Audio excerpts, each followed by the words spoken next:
The lives of Americans were forever changed on September 11, 2001. Now, 20 years later, a local firefighter is remembering his call to action. Brad Bird here tonight with his story. Brandon, we didn't see it coming, of course. It touched our lives, and in many ways, we've not been the same since. As we observe the 20th anniversary of 9/11, we bring you the story of a longtime local firefighter I met many years before that day. He saw firsthand the heartbreak it wrought. He was among those who had a job to do that came with a question. How do you recover with dignity the remains of the people we lost?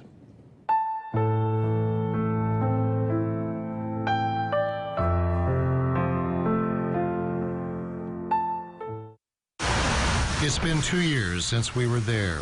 We listened to the waters, looked down at the names of those almost 3,000 souls. Names inscribed on the rims of the reflecting pools, above the footprints of the towers. My colleague John Simpson and I found the name of Stacy Lynn Peak, a young tri-state woman yet to enter her prime. She was at work in her North Tower office when the planes hit. Yes, I cried. To be able to visualize something through television is one aspect, but standing there in front of the pile and it dwarfs you by hundreds and hundreds of feet of debris, and looking up at that and knowing that there are human remains in there. When I arrived 3 weeks later, there was no rescue. This was about recovery. John Buckman is a former German Township fire chief. In the middle of decades of service, he found himself at Ground Zero, also known as the hole to emergency responders who would face the heartbreaking task of finding remnants of people who did not make it out of the towers in time. Firefighters like Buckman, who had a daunting mission. It's hard to describe the feeling of being in the hole. It's all those people talking to you at the same time, telling you their life story and what you're trying to learn from being in that hole. The experience of being in the hole is emotional, it's mentally traumatic, and it's physically traumatic. It impacts your whole human body.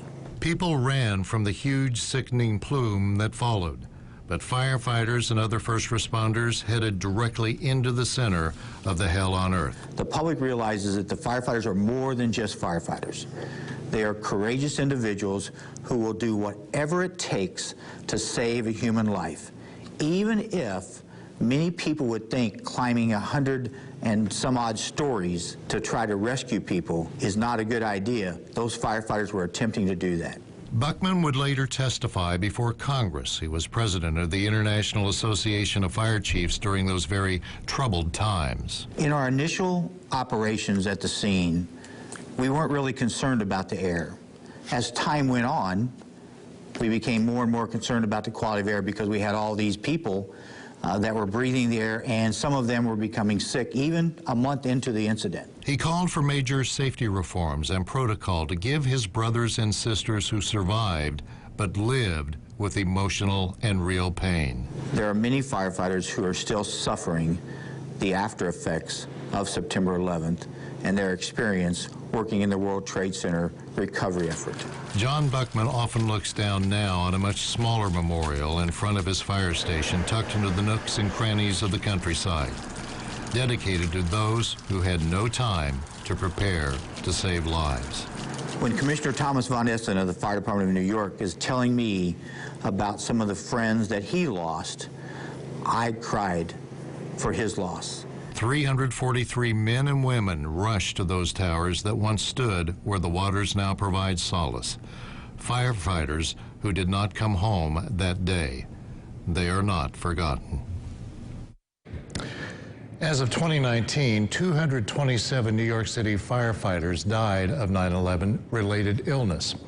If you plan a trip to New York City, make time to visit the 9/11 Memorial. Brandon?